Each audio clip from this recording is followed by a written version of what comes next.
allait très très vite pour que tout se mette en place. J'ai trouvé que ça a été extrêmement long au niveau des dernières semaines. J'ai eu de la dormir un peu dans certains jours. Mais bon, je suis très content d'être ici aujourd'hui. Je veux remercier aussi ce qui s'est fait un peu off the record, dans le sens où j'ai plusieurs d'entre vous qui m'ont témoigné leur support pendant ce processus-là. Plusieurs d'entre vous qui ont mentionné qu'ils espéraient que ce soit moi.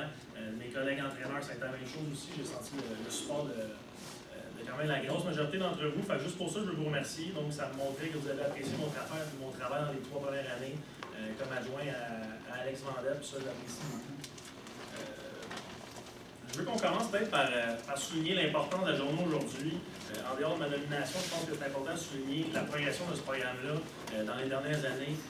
Si on regarde au niveau du nouveau stade 2011, on est rendu d'un stade de 4,2 millions de dollars. On a les plus belles installations au Québec.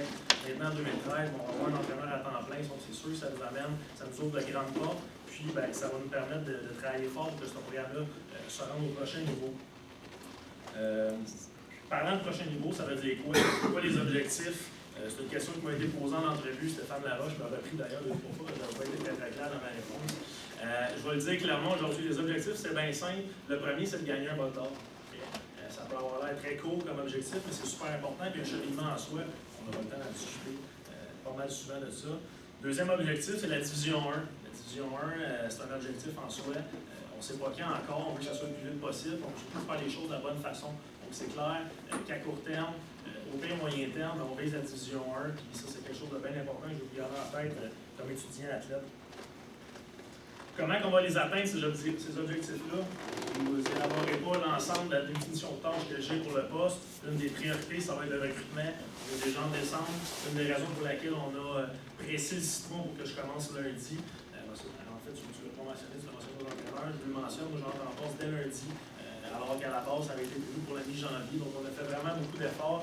La direction a fait beaucoup d'efforts pour que je commence le plus vite possible. Pourquoi? Parce que le recrutement, on est déjà en retard en réalité. Parce que c'est très gros. Il y a beaucoup d'équipes, des dizaines et des dizaines d'équipes, des équipes qu'on n'avait pas le temps d'aller voir avant parce qu'on faisait tout ça à temps partiel, après le travail, le soir, les week-ends. Donc ça, c'est certain, c'est un des enjeux parce qu'au bout du compte, le recrutement va nous amener une meilleure profondeur dans cette équipe-là. On ne veut plus avoir 5 O-line habillés pour un match de play-off. On ne veut plus que ça arrive. Donc, en améliorant la profondeur de l'équipe, ça va vous forcer, comme athlète, à vous donner encore plus parce qu'on veut vous rendre la tâche plus difficile. On veut que ce soit plus compétitif dans cette équipe-là. Effectivement, c'est ça qui va vous faire progresser.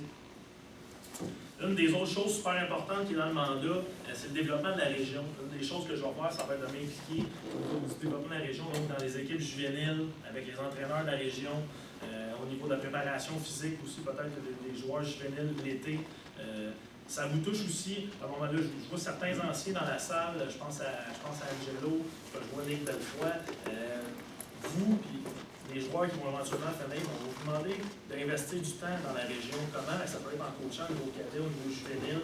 Vous avez tous appris beaucoup, vous allez tous apprendre beaucoup dans vos années ici. Donc, ultimement, on espère que vous allez être capable d'aider cette région-là en allant coacher les programmes juvéniles. Puis, en faisant ça, on sait que ces programmes-là vont s'améliorer parce qu'on a confiance en vous. On sait que vous avez appris des bonnes valeurs ici. Super important, le prochain point. J'aimerais ça qu'on souligne aujourd'hui le travail colossal que Alexandre Vendette a donné dans les 6 dernières années de ce programme-là. Ce gars-là, l'expression « se tuer au travail », il était pas loin de ça. Ce gars-là a mis du temps comme vous ne pouvez même pas imaginer. Parce que ce programme-là, il a à cœur. Puis j'ai beaucoup mon respect envers ce gars-là parce que peut-être dans les 6 dernières années, il n'y a pas beaucoup de monde qui a été capable de toffer ça aussi longtemps. Si le programme a évolué où est-ce qu'il est rendu aujourd'hui, c'est en bonne partie grâce à son travail. J'aimerais ça qu'on prenne 2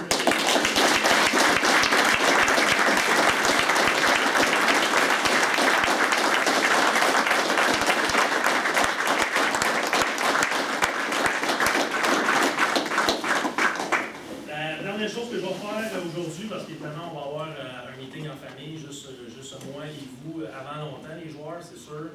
Il y a des dossiers à l'interne, autant au niveau de l'encadrement pédagogique que de l'encadrement physique qu'on aura à discuter. Le but, c'est de passer au cours, vous savez, on est fatigué avec ça, mais ultimement, c'est déjà au foot. C'est ça que ça prend. Donc ça, on aura un meeting qui va s'organiser dans les prochains jours, peut-être la semaine prochaine.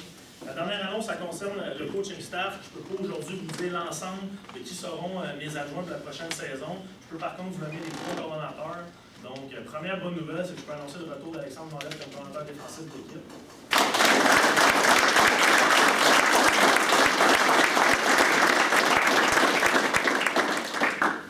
Je vais aussi nommer Carl Surprenant en tant que coordonnateur d'unité spéciale. Pas parce que Mathieu Bernier quitte. En fait, Mathieu Bernier, c'est un gars qui habite à Montréal. Il a fait énormément de voyagements. Il a trouvé ça difficile cette année. Donc, c'est un gars qui termine son baccalauréat en décembre. Il ne sait pas encore où il va travailler. Donc, c'est sûr et certain que coacher les linebackers et être coordonnateur des unités spéciales à moitié avec mon frère, c'est impossible. Donc, on a pris la décision de nommer Carl comme coordonnateur des unités spéciales. Puis finalement, je vous annonce que je vais être coordonnateur offensif pour la saison 2013.